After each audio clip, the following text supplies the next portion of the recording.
पहुंचा है। अनेक परिवर्तन रक्त की एक बूंद बहाए बगैर हमने करे हैं और विचारधाराओं के आधार पर भी परिवर्तन करे। अनेक तानाशाहों के गुमान, अभिमान और अहंकार को चूर चूर करने का काम इस देश की जनता ने किया है, मगर लोकतांत्रिक तरीके से किया है। और मान्यवर जो कहते थे कि आर्थिक रूप से आत्मनिर्भर नहीं हो पाएंगे, उनको भी हमारी जनता ने, हमारे संविधान की खूबसूरती ने जवाब दिया है। हम आज दुनिया का 5वां अर्थतंत्र बनकर सम्मान के साथ, और ब्रिटेन जिन्होंने सालों तक हम पर राज किया, और ये जो मैंने तीनों आगाही की वहीं से पक्ष विपक्ष में से आई थी, आज ब्रिटेन भी अर्थतंत्र की तालिका में हमारे पीछे खड़ा है। मान्यवर, ये हम सब के लिए गौरव लेने का पल है, हम सब के लिए बोध लेने का भी पल है, और हम सब के लिए संकल्प लेने का भी पल है। और ये सदन जी आपने लगभग 80 से ज्यादा सांसदों को मान्यवर बोलने का मौका दिया। 31 घंटे की चर्चा हुई और ये चर्चा में सभी भाव पक्ष या विपक्ष से कहीं न कहीं प्रकट हुए। मान्यवर, आज मैं जब यहाँ आया हूँ तब ये बात कहना चाहता हूँ कि आज हम जिस मुकाम पर खड़े हैं, उस मुकाम पर महर्षि अरविंद और स्वामी विवेकानंद की वो भविष्यवाणी सच होती दिखाई पड़ती है कि भारत माता अपने दैदीप्यमान ओजस्वी स्वरूप से जब खड़ी होगी, तब दुनिया की आंखें चकाचौंध हो जाएगी और पूरी दुनिया वो रोशनी से भारत की ओर देखेगा। वो दिन सच होगा, इसके नजदीक काफी मजल हमने काट ली है। मान्यवर, हमारा संविधान सभा की रचना और संविधान की रचना की प्रक्रिया, ये तीनों एक प्रकार से समग्र विश्व के सभी संविधानों में अनूठे हैं, अलग प्रकार के रहे हैं। हमारे यहाँ दुनिया का सबसे ज्यादा विस्तृत लिखित संविधान चर्चा के सभी हमारे पारंपरिक लक्षणों को पार करते हुए हमने किया। इस संविधान सभा में 299 सदस्य रहे, 22 धर्म जाति समुदाय के सदस्य रहे, हर प्रिंसली स्टेट का प्रतिनिधित्व रहा, हर राज्य का प्रतिनिधित्व रहा। एक प्रकार से समावेशी प्रतिनिधित्व के साथ भारत का भविष्य तय करना, मतलब संविधान को रचने की हमारी प्रक्रिया आगे बढ़ी। 2 वर्ष 11 माह और 18 दिन तक अहर्निश चर्चा चलती रही, विस्तृत चर्चा चलती रही। देश के भविष्य, देश चलाने के नियम और देश की परंपरा को समाहित करते हुए देश को आगे ले जाने का संकल्प इतनी विस्तृत चर्चा के बाद बना। हे मातृभूमि, तेरे लिए मरण मृत्यु ही जीवन है और तेरे बिना जीवन मेरे लिए मृत्यु से भी कठिन।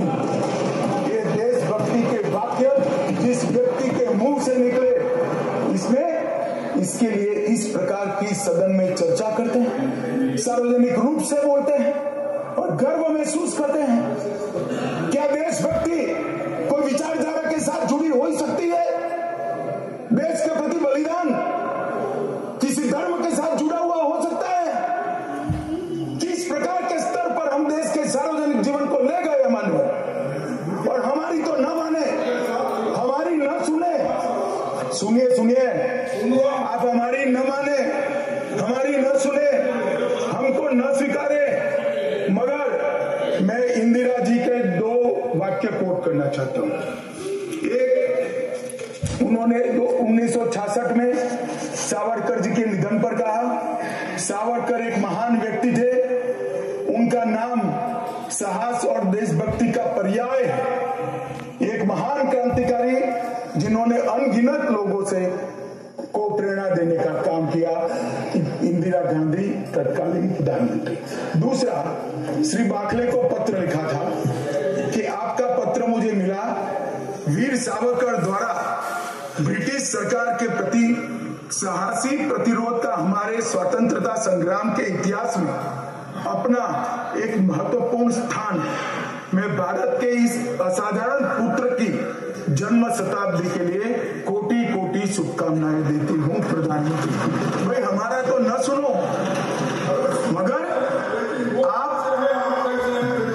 आप इंदिरा जी का भी नहीं सुनते। और मान्यवर, आपके माध्यम से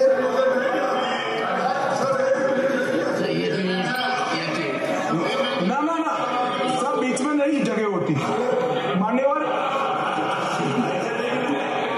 मेरा आज इस चर्चा के माध्यम से देश भर के अलग अलग पॉलिटिकल पार्टी, अलग अलग विचारधारा, अलग अलग धर्म के लोगों को एक निवेदन है कि देशभक्ति, वीरता, बलिदान और समर्पण को धर्म के साथ, विचारधारा के साथ या पार्टी के साथ मत जोड़िए।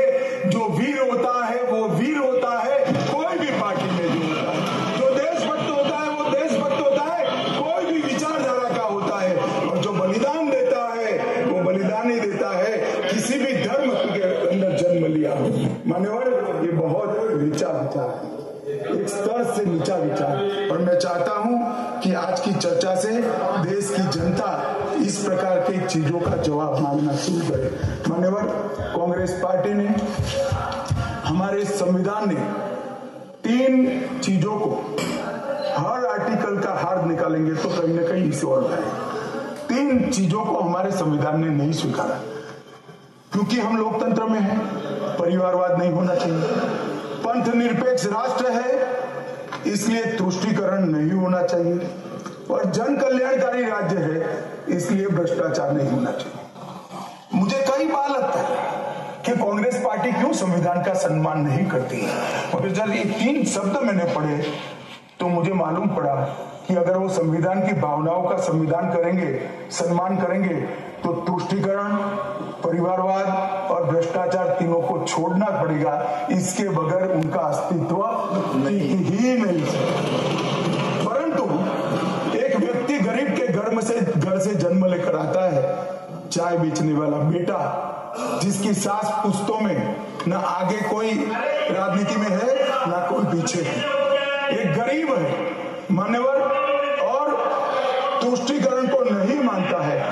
ऐसा आदमी जब 2014 में देश का प्रधानमंत्री बना, इन्होंने देश की राजनीति को तुष्टीकरण, परिवारवाद और भ्रष्टाचार के नासूर को हमेशा के लिए। और मुझे किसी ने कहा कि अभी महाराष्ट्र और हरियाणा में हार के लिए कांग्रेस पार्टी कोई आत्मनिरीक्षण के लिए कमेटी बना रही। कोई कमेटी की जरूरत, मेरा अच्छा खासा अनुभव है। तुष्टीकरण, परिवारवाद और भ्रष्टाचार छोड़ दो, जनता चुनकर ला देगी। अब कुछ करने की जरूरत नहीं। मान्यवर, अभी 1 नेशन 1 इलेक्शन का विरोध करें। मान्यवर, मैं इस पर ज्यादा बात करना नहीं चाहता क्योंकि समिति ने शीश किया है, मगर विरोध करते हैं, इसके तर्क तो रखने चाहिए ना। मान्यवर, मैं आज आपको बात कहने आ रहा हूं। अभी मैंने कुछ समय में मोहब्बत की दुकान के बहुत नारे सुने। मोहब्बत की दुकान देश के हर गांव में खोलने की महत्वाकांक्षा वाले लोग भी, बहुत भाषण उनके मैंने सुने हैं। मेरा उनको कहना है, मोहब्बत दुकान से बेचने की चीज नहीं है भैया। मोहब्बत प्रचार की चीज नहीं है। मोहब्बत दिल में बसाने का जज्बा है, और मोहब्बत दूसरों को महसूस कराने का लम्हा है। अगर इतना समझ जाएंगे तो और कोई तकलीफ नहीं पड़ेगी। मान्यवर, अंत में मैं इतना कहना चाहता हूं कि आजादी के अमृत महोत्सव में इस देश के प्रधानमंत्री जी आजादी के अमृत महोत्सव को बहुत अच्छे तरीके से एक वेल डिजाइन मैनर में मनाने का निर्णय किया। पूरे लाखों कार्यक्रम हुए। इसका मीन निकालते, इसका हार्द निकालते तो आता है 3 उद्देश्य सामने आते हैं। बालकों, बच्चे, युवा और जनता को आजादी के 90 वर्ष लंबे आजादी के संग्राम के इतिहास की जानकारी देना। गुमनाम आजादी के सेना नायकों का नई पीढ़ी और आने वाली पीढ़ी को परिचय कराना, 75 साल में हमने जो सिद्धियां प्राप्त की है, इसका गौरव 140 करोड़ भारतीयों के मन में उत्पन्न करना, और जब आजादी के 100 साल हो गए तब ये देश पूरे संसार में हर क्षेत्र में नंबर 1 पर हो, ऐसे महान बात और ये संकल्प अब श्री नरेंद्र मोदी का नहीं रहा है। ये संकल्प देश के 140 करोड़ लोगों का संकल्प है। इसको जब भी मैं जनता के बीच में जाता हूं, इसको महसूस भी करता हूं। मान्यवर, आज मोदी जी ने अमृत काल की कल्पना करी है। अमृत महोत्सव की समाप्ति से शताब्दी तक हम दुनिया में हर एक क्षेत्र में 1 नंबर पर हो, भारत विकसित हो, हमारा गौरववंत स्थान हो, तब मुझे लगता है कि महर्षि अरविंद और विवेकानंद जी ने जो कल्पना करी थी कि भारत माता अपने संपूर्ण दैदीप्यमान स्वरूप के साथ दुनिया के सामने खड़ी होगी और दुनिया की आंखें भारत माता की तेज से चकाचौंध हो जाएगी। वो स्वप्न सच होगा, इसका मुझे विश्वास है। स्वप्न सच करने का रास्ता, एकमात्र रास्ता हमारा संविधान है, और इसमें छेड़खानी करने का किसी का साहस न हो, वो जनता ने सुनिश्चित करना है। आपने मुझे मौका दिया, इसलिए बहुत